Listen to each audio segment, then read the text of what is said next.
नमस्कार। आकाशवाणी से विश्व दर्पण के साथ मैं वैष्णवी।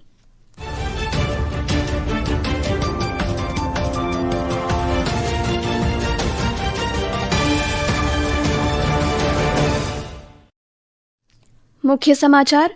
भारत ने थाईलैंड कंबोडिया सीमा विवाद में हिंदू देवी देवताओं की प्रतिमा तोड़ने की निंदा की। कहा, इस तरह की बर्बरता से दुनिया भर में श्रद्धालुओं की भावनाएं आहत होती है। बांग्लादेश नेशनलिस्ट पार्टी के कार्यवाहक अध्यक्ष तारिक रहमान 17 वर्ष के निर्वासन के बाद आज ढाका लौट रहे हैं। यूक्रेन के राष्ट्रपति वोलोदिमीर ज़ेलेंस्की ने अंतर्राष्ट्रीय स्तर पर निगरानी वाले सैन्य मुक्त क्षेत्र बनाने के लिए नया शांति प्रस्ताव पेश किया। और क्रिसमस का त्योहार आज विश्व भर में हर्षोल्लास से मनाया जा रहा है। अब समाचार विस्तार से। विदेश मंत्रालय ने कहा है कि देवी देवताओं की प्रतिमाएं तोड़ने जैसी बर्बर घटनाएं नहीं होनी चाहिए। ऐसी घटनाएं पूरे विश्व में श्रद्धालुओं की भावनाओं को आहत करती है। थाईलैंड कंबोडिया सीमा विवाद क्षेत्र में हिंदू देवी देवताओं की मूर्ति तोड़े जाने पर विदेश मंत्रालय के प्रवक्ता रणधीर जायसवाल ने कहा कि इस क्षेत्र के लोग साझा सभ्यतागत विरासत के रूप में हिंदू और बौद्ध देवी देवताओं की पूजा करते हैं। उन्होंने दोनों पक्षों से बातचीत और राजनयिक प्रयासों से शांति बहाल करने का आग्रह किया। अमेरिका में भारत के राजदूत विनय मोहन क्वात्रा ने भारत के लिए अमेरिकी राजदूत सर्जियो गौर से मुलाकात की। ये बैठक फ्लोरिडा में अमेरिकी राष्ट्रपति डोनाल्ड ट्रंप के आवास मार-ए-लागो में हुई।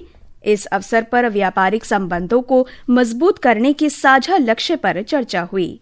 श्री क्वात्रा ने सोशल मीडिया पर बताया कि इस दौरान अमेरिकी राजदूत ने अपने अनुभव तथा दोनों देशों के बीच द्विपक्षीय साझेदारी की योजनाओं को साझा किया।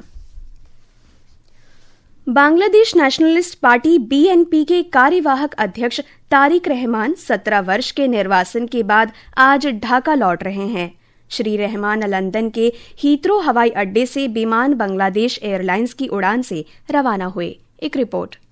श्री तारिक रहमान के साथ उनकी पत्नी जुबैदा रहमान और पुत्री जुहाइमा रहमान भी हैं। BNP की स्थायी समिति के सदस्य सलाउद्दीन अहमद ने ढाका में संवाददाता सम्मेलन में कहा कि तारिक रहमान ढाका पहुंचने के बाद पार्टी समर्थकों को संबोधित करेंगे। वे अपनी मां और पार्टी अध्यक्ष खालिदा जिया से मिलने जाएंगे, जिनका ढाका के एक अस्पताल में उपचार चल रहा है। स्थानीय मीडिया ने बताया कि श्री रहमान बांग्लादेश के पंजीकृत मतदाता बनने की औपचारिकताएं भी पूरी करेंगे। उनकी स्वदेश वापसी ऐसे समय में हो रही है जब वहां चुनाव आयोग ने अगले वर्ष 12 फरवरी को संसदीय चुनाव कराने की घोषणा की है। विश्व दर्पण के लिए समाचार कक्ष से जागृति शर्मा। फ्रांस, जर्मनी और यूरोपीय संघ ने यूरोपीय संघ के पूर्व आयुक्त थियरी ब्रिटन के अमेरिकी वीजा पर पाबंदी लगाने की निंदा की है। थियरी ब्रिटन ने एक ऐतिहासिक ऑनलाइन विनियम को आगे बढ़ाने में मदद की थी। अमेरिका का मानना है कि इस विनियम से अमेरिका की अभिव्यक्ति की स्वतंत्रता और अमेरिका के बड़े बड़े प्रौद्योगिकी संस्थानों को गलत तरीके से निशाना बनाया गया है। ट्रंप प्रशासन द्वारा ये प्रतिबंध कल लगाया गया था। थियरी ब्रिटन यूरोपीय डिजिटल सेवा अधिनियम DSA के निर्माताओं में है। एक रिपोर्ट।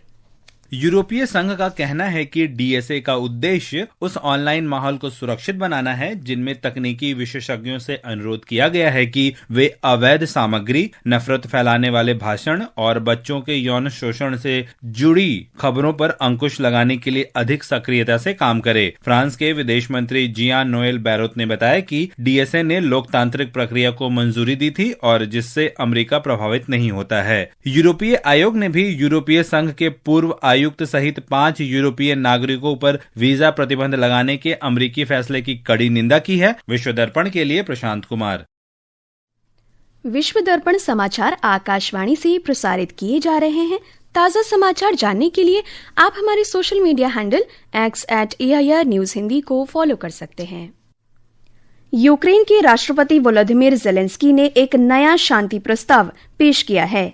ज़ेलेंस्की ने पूर्वी डोनबास क्षेत्र से यूक्रेनी सैनिकों को वापस बुलाने और वहां एक सैन्य मुक्त क्षेत्र बनाने का प्रस्ताव दिया है। ये वापसी इस शर्त पर होगी कि रूस भी अपने सैनिकों को पीछे हटाए और उस क्षेत्र की निगरानी अंतर्राष्ट्रीय बलों द्वारा की जाए। एक रिपोर्ट। फ्लोरिडा में हुई वार्ता में अमेरिकी और यूक्रेनी दूतों द्वारा सहमत 20 सूत्री योजना के बारे में बात करते हुए यूक्रेन के राष्ट्रपति ने कहा कि उन्हें बुधवार को रूस से जवाब की उम्मीद है, जब अमेरिकी अधिकारी रूस के साथ बातचीत करेंगे। इस योजना में डोनबास में एक प्रस्तावित विसैनीकृत मुक्त आर्थिक क्षेत्र शामिल है। हालांकि शासन व्यवस्था के विवरण अभी स्पष्ट नहीं है। रूस के नियंत्रण वाले जपोरिजिया परमाणु ऊर्जा संयंत्र के आसपास भी इस तरह की व्यवस्था पर विचार किया जा सकता है। जेलेंस्की ने कहा कि किसी भी अंतिम समझौते को जनमत संग्रह के लिए रखा जाएगा। ये प्रस्ताव पहले की 28 सूत्री अमेरिकी योजना का संशोधन है, जिसे यूरोपीय और यूक्रेन के नेताओं ने रूस के प्रति अत्यधिक उदार माना था। रूस ने अब तक कब्जे वाले क्षेत्र से पीछे हटने की कोई इच्छा नहीं दिखाई है और वह लगातार यूक्रेन से डोनबास के शेष क्षेत्रों को छोड़ने की मांग कर रहा है। हालांकि यूक्रेन ने इसे खारिज कर दिया है। विश्व दर्पण के लिए आनंद पाठक। सेनेगल में प्रवासियों को ले जा रही एक नाव के पलटने के बाद कल मबूर विभाग के जुआल फदियोत तट से 12 शव बरामद किए गए। सेनेगल मीडिया एजेंसी के अनुसार 35 जीवित बचे लोगों को स्थानीय जेंडरमेरी ब्रिगेड को सौंप दिया गया है। नाव में सवार यात्रियों की कुल संख्या अभी तक निर्धारित नहीं है। नाव पलटने का कारण अज्ञात है। अमेरिका में कैलिफोर्निया के गवर्नर गेविन न्यूसम ने मूसलाधार वर्षा और तूफान की आशंका के बीच लॉस एंजलिस में आपातकालीन स्थिति घोषित की है। गवर्नर ने सोशल मीडिया पोस्ट में कहा कि दक्षिणी कैलिफोर्निया में भीषण बाढ़ की आशंका है। प्रशासन ने 14 प्रांतों में 250 से अधिक राहत कर्मियों और उपकरणों की तैनाती की है। बचाव कार्य के लिए हेलीकॉप्टर भी तैयार रखे गए हैं। प्रभु यीशु के जन्म दिवस के उपलक्ष्य में आज विश्व भर में क्रिसमस का त्योहार हर्षोल्लास से मनाया जा रहा है। गिरजाघरों में विशेष प्रार्थना सभाओं का आयोजन किया गया है।